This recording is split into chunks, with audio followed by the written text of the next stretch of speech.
A native New Englander, Eric is WBZ TV's chief meteorologist, and you have probably also seen him on the national news. He does weather cut-ins on CBS News.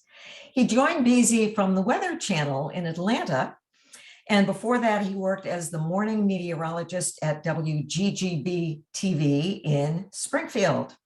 Eric lives in Boston with his wife and two adorable little boys. He joins us tonight, talk about timing, in the hours before a big snowfall to discuss mighty storms of New England. Welcome, Eric. It's great to see you. Well, Diane, good to see you again, too. It's been a little while. It has been. All right, so I'll talk. Sorry, go ahead. No, I'm giving the floor to you. Okay, cool. All right, so away we go here tonight.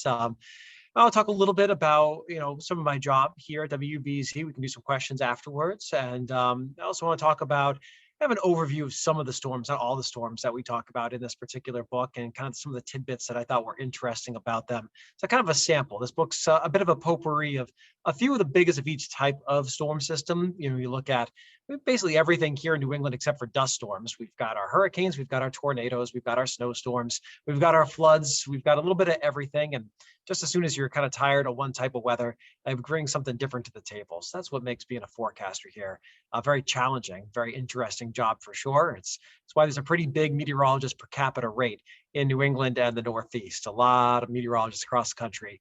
We're all born around here. And I was born out in Western Mass and lived in Connecticut for a few years as well. But for the most part, my whole life has been here in Southern New England, and have been a number of interesting storms over that time. I'd say for this particular book, I was kind of drawn more to the older storms because older storms tend to have more of a societal impact. These days, every once in a while there's something big, but for the most part, forecasting has gotten rid of impact. So the whole point of forecasting is for nothing to happen. That's really the goal of modern weather forecasting. If the forecast is correct, then really there's no impact. People will just avoid anything that's bad and get out of harm's way, and then we move on, or we rebound very quickly after a storm, which is kind of a weird thing to say, I guess. But that's kind of what I feel like my job is to make sure that people have advance notice where they figure out something that's coming. They can make the right choices to prepare for it. And then at the end of the day, it doesn't disrupt life all that much. That's the goal anyway for most storms these days. So I'm going to kind of share a presentation, talk a little bit about just kind of my background, some of these storms. It takes about 20 minutes. We'll go through it. Hopefully I don't put anyone to sleep too much. I'll try not to hack up along. I have been battling a cold for a couple of weeks now here. And so my voice is a little bit shot, but I'll try to make it on through here. And then afterwards, we'll open it up. We'll do questions about weather, climate, the book, anything you would like. The book is called Mighty Storms of New England. So I'll start the slideshow here and share my screen. Let's see, here we go, share, and away we go. All right. So Mighty Storms of New England. Let's see, from the beginnings where we want to go. So this was kind of an interesting book because it wasn't necessarily something that I thought about right off the bat. This was something where a publisher actually came to me and said, we would like to do a book and it would cover maybe 20 of the biggest weather events. And there's a lot more than 20 interesting ones across New England. And big events are always relative to you. A big event to you is a storm that happens in your neighborhood, not necessarily one that affects the whole region. People have all sorts of storm stories, and there's hundreds of interesting storms in just the last 100 years. But I tried to pick a few of the biggest from the hurricanes, the floods, the tornadoes, the heat waves, the fires, the blizzards, and the coastal storms. This is a picture, if you're familiar with the movie Twister. A lot of meteorologists were born around this time where they saw this movie and they said, I can do this for a living. This could be a job, chasing storms and talking about weather. That sounds pretty cool.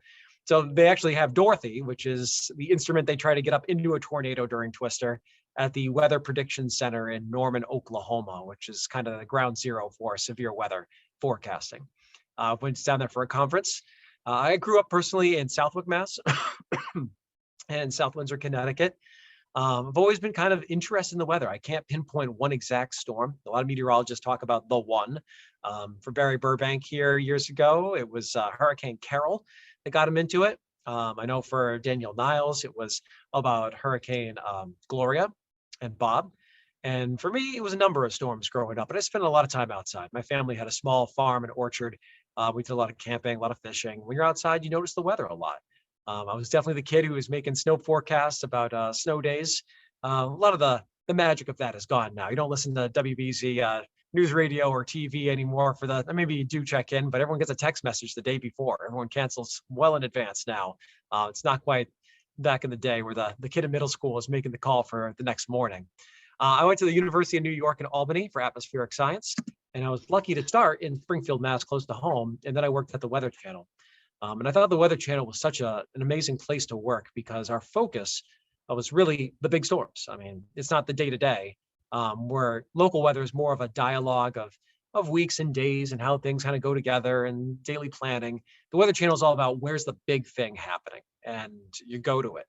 So I went to a lot of huge tornadoes, big snowstorms, big floods, fires, even drought, hurricanes. And I thought that was a good way to kind of get a crash course in all of the lower 48 big weather. Now, for this book, I started with snowstorms because it's kind of our trademark weather here in New England. Winter is very long here. And of course, you can't get into winter in New England without talking about the blizzard of 78, which is chapter number 1 in this particular tale. That's kind of the benchmark storm for Massachusetts and Rhode Island. The Great White Hurricane of 1888 is the benchmark storm for Connecticut and Western Massachusetts. And so those are the two real big ones that I wanted to include. I also wanted to bring in some big stretches of snowfall. We had one very recently in 2015, and that was kind of comparable to one several hundred years earlier. So that was a very, very rare event. I wanted some oddballs too. So I talked about the 100-hour storm, which was right around this time, actually, in 1969. The April Fool's Blizzard, which was one of our biggest, latest snowstorms, and the Snowtober storm, which was in October of 2011, and a couple of big ice storms as well. The blizzard of 78 is still kind of the gold standard. It's why people still stock up on bread and milk, even though, I think, as I mentioned earlier, in today's day and age, why do we do these things? Usually things don't really shut down or all that affected by storms. We get back on our feet very quickly. But in this case, that was not the story. It was a big winter overall. There were 2 large storms before it. One crashed the roof of the Hartford Civic Center, which is back in the middle of January. Unfortunately, no one was hurt, which is a miracle. It's right after a basketball game. And then there was the blizzard of 78 before the blizzard of 78, which was just a couple weeks earlier.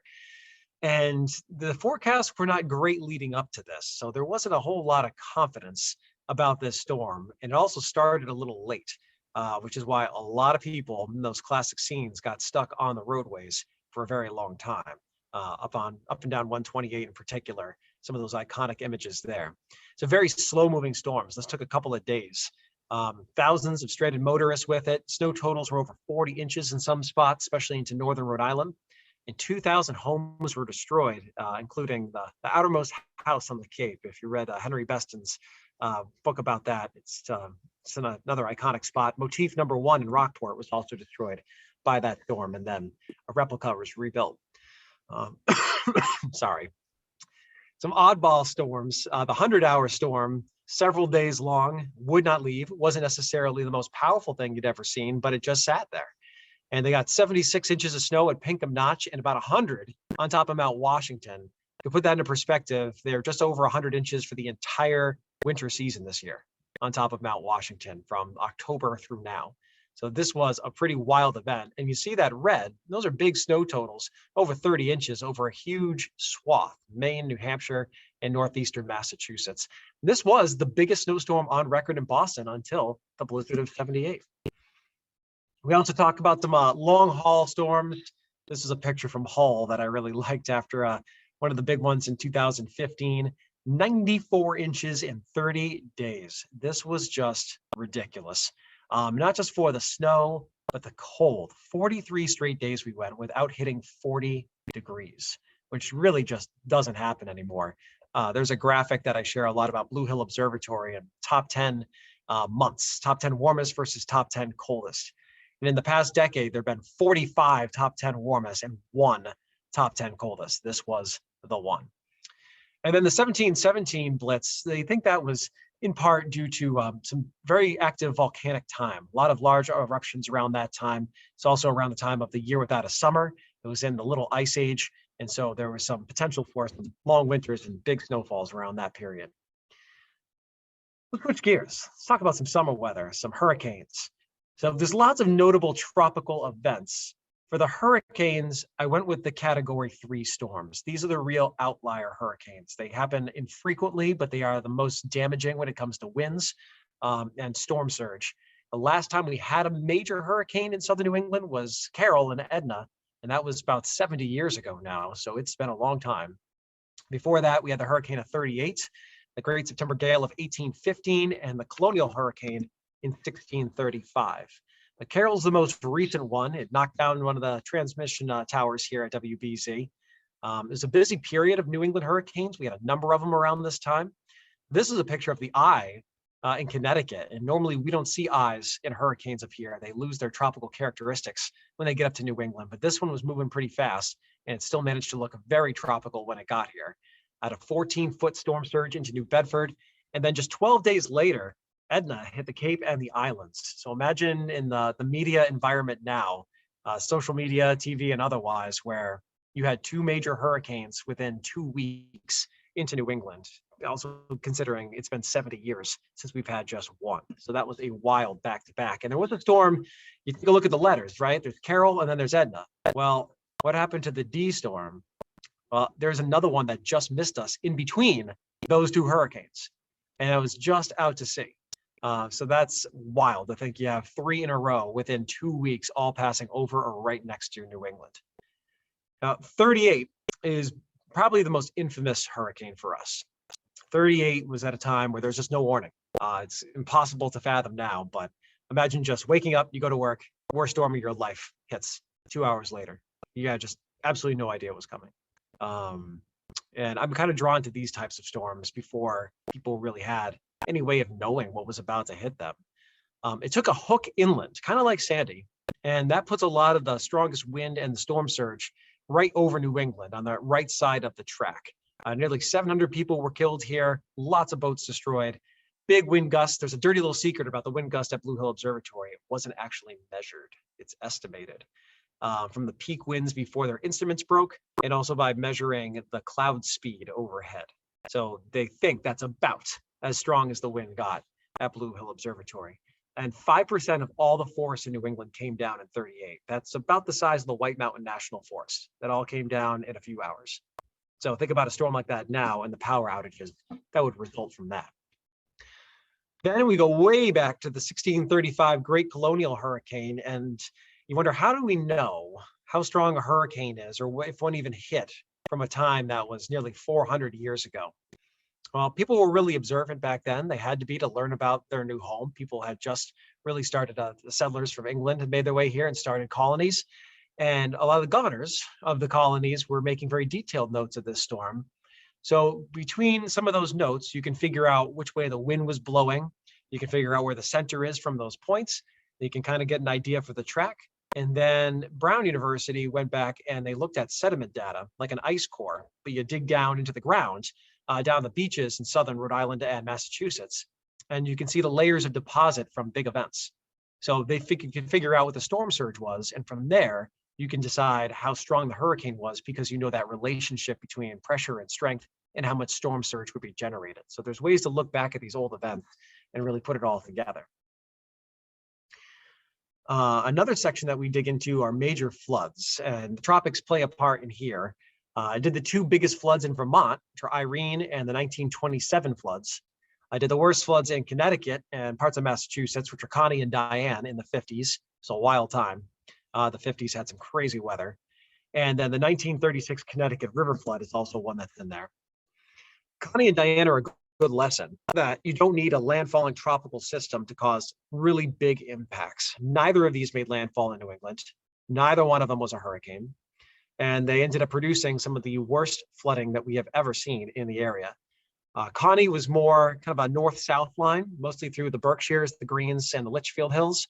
And then Diane came through, and it was more west to east, basically right along the Mass Pike.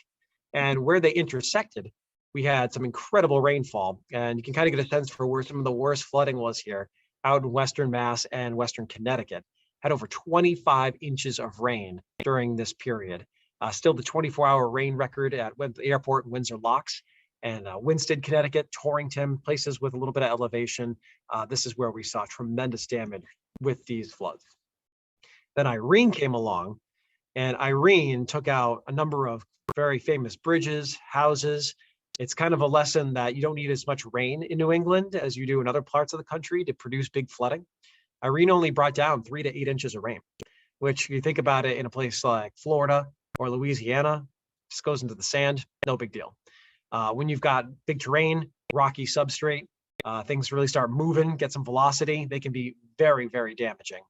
And one of the reasons that both this storm and the 1927 floods created so much flooding is that it was very wet leading up to them. So it's important what builds before a storm arrives. We had a really wet summer in 2011 before Irene got here. And then in 1927, it was very wet fall.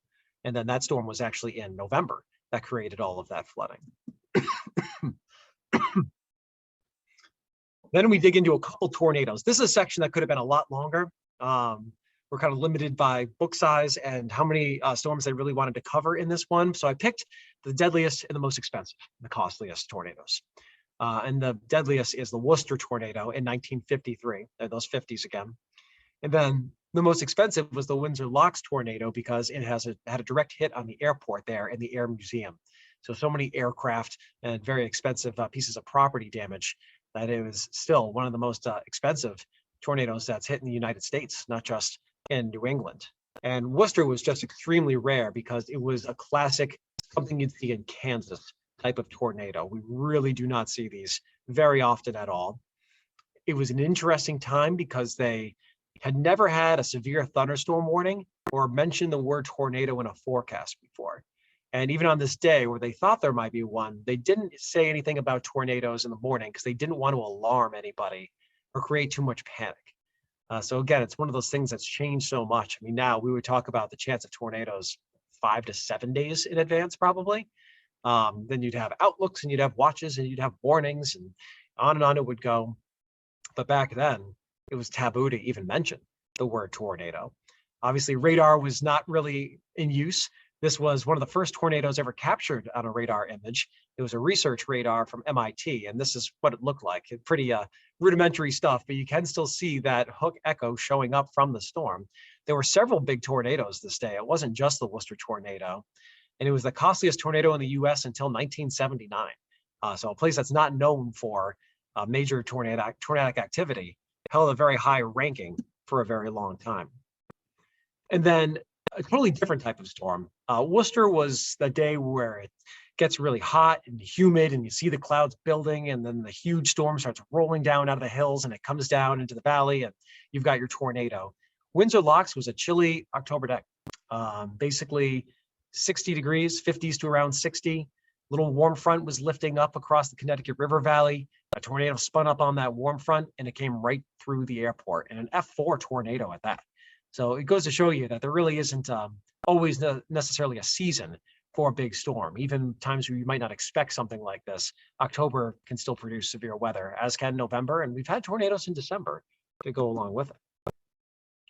Included a couple of summer hazards, heat waves and fires. The 1911 heat wave is the most notable around here, and then the 1947 fires in Maine. I think that the 1911 heat wave is so interesting because it was, again, at a time where you could barely find ice, let alone air conditioning. It was not a time where you could really get a lot of relief from hot stretches, but also because this is still kind of the biggest heat wave that we've had, even though we have more heat in general now. You know, the averages have gone up. We see more 90-degree days than we used to, but this was still just such a unique and high-end event. A lot of drought in the middle of the country helping to breed this one. And it's also the deadliest natural disaster in New England history, a 1911 heat wave. So you think of all the storms, the floods, the hurricanes, everything else, this is the one that killed the most people. And then in Maine in 1947, a huge outbreak of fires, like something you would see out of the West now. We had an exceptionally warm October where we had a period of 80s over several days in Maine, which is very, very unusual in October. And also an extremely dry stretch. Some parts of Maine went over 3 months without measurable rainfall. So absolutely bone dry. Things completely dried out, and then the winds picked up, and it was a tinderbox. And there were fires all over the state. There was a big evacuation in Bar Harbor, an area that had a lot of just extremely expensive millionaires' mansions, got burned to the ground. And it never really got rebuilt on the waterfront there. It became more touristy the way that they rebuilt the area, trying to draw more individual tourists instead of a wealthy retreat. So it really changed the face of Bar Harbor. And there's an evacuation by boat to get out of the town as the fire was coming down out of Acadia and Mount Desert Island. And then in southern parts of the state, some towns were completely burned. Kennebunkport was largely burned down. It just missed the main commercial district downtown. But for a lot of areas that were more residential just north, the fire burned right to the ocean. So everything that is there now is basically built in the wake of this particular fire, this outbreak. And then we have a section on coastal storms that don't really fit into the floods or hurricanes or the blizzards. They're something that's kind of more in the shoulder seasons, but still can have big impacts. Perfect storm seen here is one of them that can be very destructive when it comes to erosion and knocking homes into the water, unfortunately, and they change the shape of our barrier beaches. A perfect storm in '91 and the no-name hurricane. This is probably one of the most famous coastal storms, unfortunately, because of the sinking of the Andrea Gale and all the crew there. We had a 100-foot wave height recorded south of Nova Scotia with this one. And it had a really weird evolution. So it started as just kind of like a nor'easter. And then it absorbed Hurricane Grace, which is off to its east. It was a small hurricane, but it added some tropical energy to it. And then as it was spinning away, a little baby hurricane formed again in the middle of it. You see it kind of marooned in the middle of the storm here.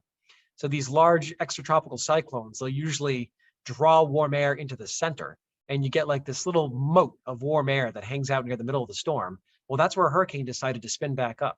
And the Weather Service didn't name it because they didn't want to confuse people about, oh, we just had all this storminess and this damage, and now there's a hurricane coming. The hurricane part wasn't coming back to the coast, so they just left it the no-name hurricane.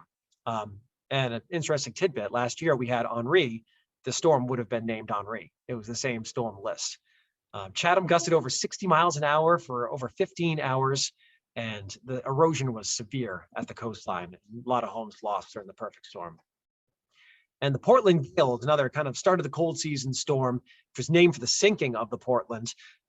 They didn't really find the exact location until 2002. There was ideas. They didn't really have the technology to find exactly where it was on the bottom of the ocean floor, but it's just west of Provincetown out there in the bay. And it was also a really big early season snowstorm. This one's known for the loss in the maritime community, but in terms of the snow, it's still the biggest snowstorm on record so early in a season in New York City and in Boston and in Worcester. So I think that's kind of fascinating. That record's held up for a long time. So that's kind of an overview of a few of the storms that we talk about. My biggest takeaway in researching and trying to write this is that major events kind of lead to societal change. Each one of these, people said, this was a mess and we need to do something about it before the next time. So the Worcester tornado, they created the Storm Prediction Center right after it, and they rolled out Doppler radar to monitor weather. They said, we got to find a way to get a leg up on these storms and warn people. Those fires in Maine, they produced a coordinated agency to monitor and fight wildfires with Canada, which still exists today. So a better way of watching out for and more resources to make sure that doesn't happen again. The big floods that occurred, and especially the 30s, the 36 Connecticut River flood, as well as the big flood with the 38 hurricane, they led to a lot of Army Corps of Engineer projects to build dams and other flood controls so that we don't reach those water levels again and protect more homes. Hurricane Carol was part of a year that also had Hurricane Hazel, very destructive year. And then the next year, we had the National Hurricane Center, a centralized spot to forecast tropical weather.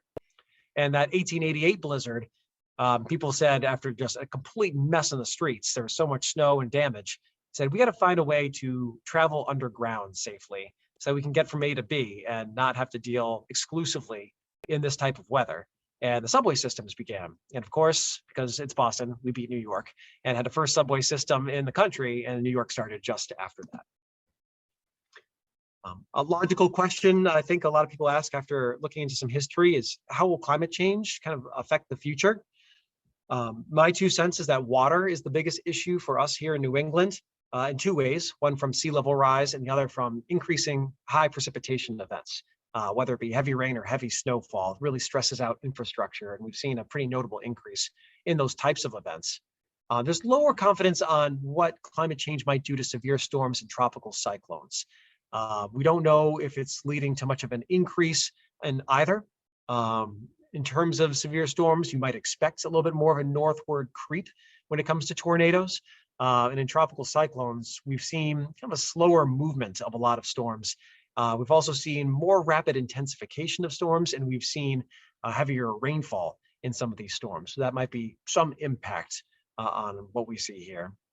The most glaring thing is decreasing severe cold. We just see way less severe cold than we used to in the past. And in terms of extremes, yes, perhaps more extremes too. But before I put everyone to sleep, I don't want to talk for too long in a row. It's always better to do some questions and kind of dig into what you're thinking about. So I'll kind of pause it here and we can open it up a little bit, and we can just go from there. Yeah. Sure, Eric. I'm happy to read the questions here. First of all, it's just like a trip down memory lane. This is just inspiring people to look back and to remember what their grandparents used to talk about. Carolyn says that her father and grandparents used to tell stories about 1938. We have something here from Joyce, who any of us who were around, we have a story. But she says that she was home in Rockport from college for the week. Quite a few waterfront homes were torn apart. And as you mentioned, Eric, motif number 1 collapsed. And that was her hometown. We also have questions about climate change, which I think you have answered pretty much. Correct me if I'm wrong, those of you who asked the climate change or global warming questions. I'd like to know what type of weather event still excites you even after years and years of forecasting, or does it ever become ho-hum? Yeah, it's a great question. I think as a kid, it was always snowstorms. As I get older, I've been more interested in convection, thunderstorms, getting more into warm season events and trying to forecast how things start to pop on a warm summer day, looking at tornadoes, some of the interesting nuances of severe weather. They're very different. Snowstorms are what we call synoptic meteorology. They're large scale. They're usually a bigger system. The details are kind of different versus severe, which is what we call mesoscale, which is really fine, tiny little things that can make a big difference when it comes to outcomes. So I think over time I've changed a little bit. It does become, sometimes routine. I think at this point in the winter, I'd love to say that I'm the guy who's still rooting for snow. I am absolutely not. I don't want to see another flake until next year. It's the end of February. We're into March. I'm on to spring. So it's different. I mean, earlier in the season, I'm running outside. When you're actually in a storm, it's still pretty fun. But in terms of favorite thing, I don't know. I've kind of gotten more as I've gotten older into the thunderstorm aspect.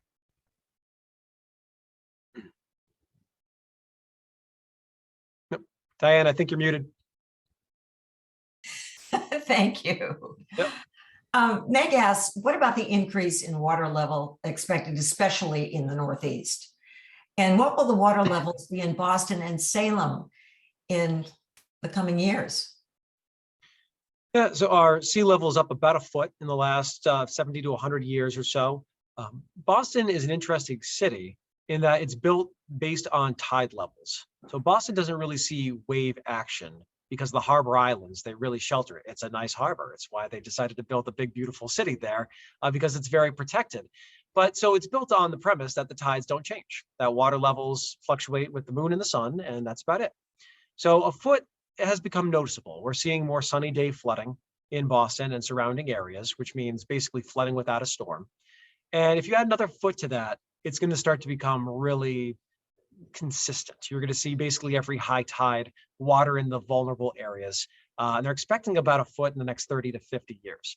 So I think, certainly as we get into these next couple of decades, you add a foot of water, it's going to make a significant difference. We already see places like Long Wharf and Morrissey get filled with water on a high tide, especially one that has a full moon.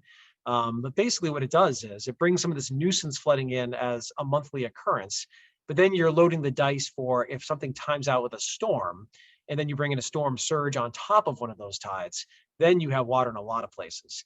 I think the blizzard in 2018 was pretty eye-opening for me because we broke the blizzard of 78 water level from a much lesser and faster moving storm. So it was kind of surprising to see that. It timed out with a high tide. We have higher water levels than we did in the 70s. And there was water all over the place. I mean, it was in the north end. We almost had to vacate our parking garage because water was going to flood down into the parking garage. There was water in the west end. I didn't even know that water could come in there. I saw it around the garden, the way it was leaking into the city, parts of Charlestown as well. So that was kind of like a glimpse into the future, where if you add a foot of water, that happens a lot. It probably happens every 5 or 10 years with a storm. And then it's a kind of up to us. I mean, it's a complex story because different parts of the world experience it differently, but the Northeast is seeing more sea level rise in a lot of other spots. It kind of has to do with the vagaries of land subsidence that comes along with also increasing water heights, and also water's like air. So colder air is more dense. Colder atmosphere is a thinner atmosphere. As it warms, it expands. Same thing happens to water. A warmer ocean expands. So that contributes to some sea level rise. It's why a lot of generally our water levels are highest as we head into September and October, because there's a bulge essentially that occurs in the ocean because of that warmest time of the season for that water. So if that trend continues, and we've seen the Gulf of Maine, it's warming faster than 99% of any water in the world, that also contributes to it. And whether or not that stays linear, it keeps being the spot, a hot spot for that warming, remains to be seen, but we certainly have to plan for it. Another question, I read a report that New England will become more like the middle Atlantic states in terms of climate and ecology. Do you agree with that? I do. If you go back and you look at, kind of where we are now versus some other spots, and you go maybe 100 years back, our climate has basically become northern-ish New Jersey. We're what New Jersey was 100 years ago. And so if you add a few more, four or five more degrees of warming, you're now more like Virginia. And so we're kind of moving in that direction. Give it another 40, 50, 60, 70 years. There's lots of different projections. You can look these up. They basically have different scenarios based on what emissions do over time, what we change, what we're able to take out, what would it possibly mean, and how would it change those temps. What we see more of is warmer nights in particular. And the days, we're seeing more warmer days, but I think it's much more glaring at night. And physically, this makes sense. If you think about the process behind the greenhouse effect, basically it's trapping long wave radiation from escaping into space. When you're increasing those greenhouse gases, you're increasing the blanket. You're putting a heavier blanket on instead. The incoming shortwave radiation from the sun is still essentially the same, it's unchanged. So you're not necessarily increasing a lot of the high temperatures at the same type of pace as you're holding in more warmth at night. And so even some years, or some patterns that we're in, I say it's kind of warming by attrition. It's attrition of losing cold. Sometimes your averages end up being higher, not because it was necessarily a lot hotter, but because there wasn't any cold. So I notice that a lot these days. Okay. Marsha, who has a home in New Hampshire, wants to know if you have seen more microbursts in recent years. I'm not sure if there's been more microbursts per se. This is a really messy data set in weather, microbursts and tornadoes. A lot of tornadoes listed in the past are microbursts. A lot of microbursts might be tornadoes. Reporting is definitely up. So one thing that's definitely changed, we get more tornado warnings, A, because there's better technology to see tornadoes, and B, because there's just more video out there and more people reporting what's happening. So whenever there's something, New England is even though it's pretty densely populated in spots, it's still a fairly rural and forested part of the country. And a lot of times in the past, something would happen in a forest or a field somewhere, and maybe someone would call somebody, and then it would trickle its way to the weather service, and they'd say, oh yeah, well, out there in Sunderland, they had a microburst last week. But now, everyone has a video. Everyone has a high-def camera in their pocket. So we see absolutely everything that happens, and we get reports right away. Mm-hmm. So I definitely feel like we have seen an increase in the recording of these types of severe weather events. I'm not sure if we could say definitively that we're seeing more of them. Okay. What about thunderstorms during snowstorms? Do you think we can expect more of them in the future? More thunder during snowstorms? Yeah. It's interesting. Definitely possible. One thing that contributes to thunder snow is building, human construction. The more stuff we stick up into the sky, the more we end up seeing these types of events. We've gotten to the point now, some people who are really into the thunder snow phenomenon, they'll call shots. They'll basically look at a line in the storm and they'll say, oh, it's getting close to the tower in Needham. So thunder snow is about to kick off in 5 minutes. Or there's a power station that's in northern Rhode Island. And there's a couple of these frequent hotspots where you can see the lightning patterns showing up. So that does influence where we see lightning and how much of it that we see in winter storms. Also, instability creates thunder snow. So if we have intense snow bands, which have definitely become more noticeable to me anyway as a forecaster, yeah, I think we will see more. Okay. How does the observation of large-scale patterns such as El Nino and the polar vortex affect your forecasting? Well, they're kind of broad patterns. We look at El Nino because it affects the shape of the jet stream. It affects how air rises and where air is sinking, which basically shapes the flow over the Pacific. And most of our weather, because we're downstream, is a product of what's happening in the Pacific. It's actually why we're still cold over this next week.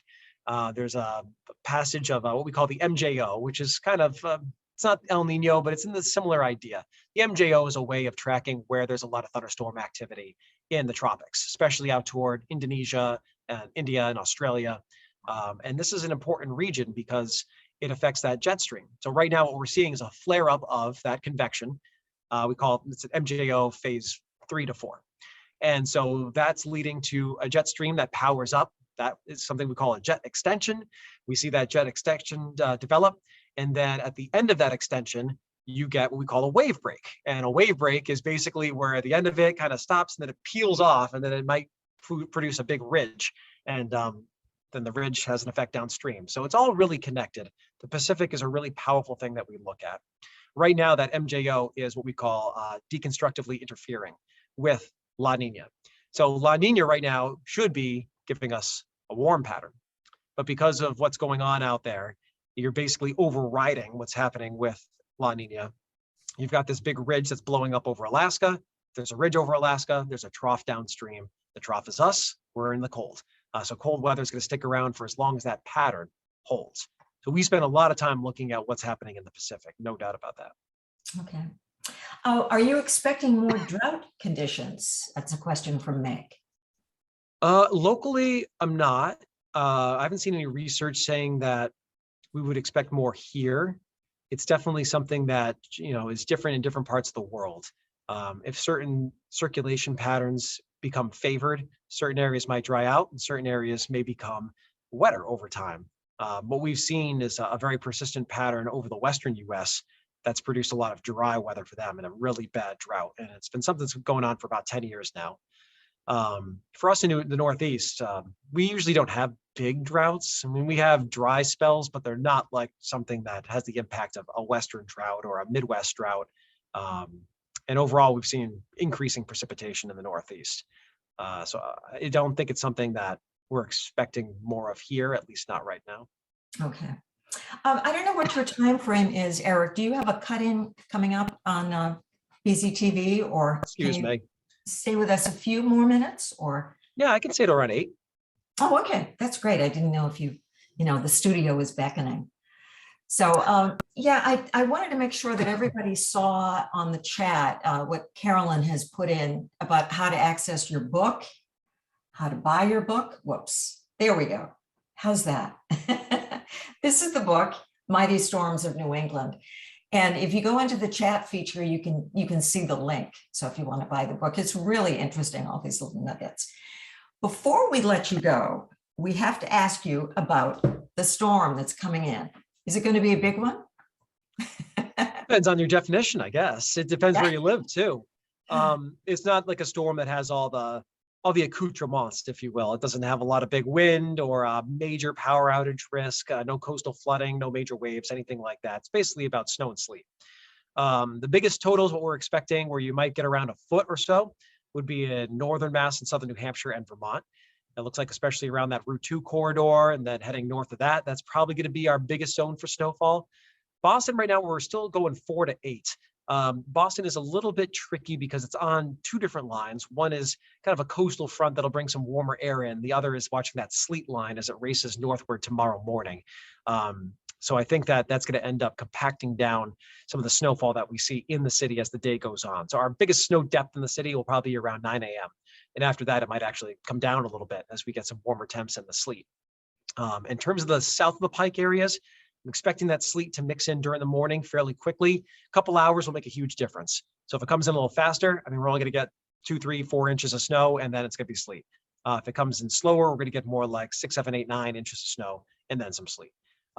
It's just basically a storm that the biggest impact is morning travel. The worst of the snow and the heaviest of it is going to be in that morning window, and the roads will not be in good shape. It doesn't matter that it was 70 the other day, they'll still be a mess. So it's basically kind of a wintry mess situation. The best chance of holding on to all snow is northern Mass and into New Hampshire. That'd be a more pleasurable snow, if you will. Okay, for the skiers and such. So I'm wondering if everybody realizes that you just got a personalized forecast from a chief meteorologist in Boston who is also seen all across the country. So that's kind of a big deal for us. Eric, thank you so much for joining us. You're going to be very busy tracking the storm. Oh, there's one more question I'd like to ask here from Alan Wyman. Is there anything New England can do to mitigate climate change, or even us individually, not, individually? Well, I mean, it's a tough question to answer because unless a lot of individual people are making those changes, the biggest impacts are more from larger industry, larger corporations, larger entities that just have a bigger footprint. There are always the things that you can do to help. One being to use a car less, or use a car that is a little bit more fuel efficient. I know that we've tried to limit our driving as a Boston family. We try to live very close to work. We have one car. We drive it 5 miles up and down the street, and that's about it. Hopefully that helps a little. I realize that's not an option for everybody, and some jobs require some more travel, but it's one thing you can do.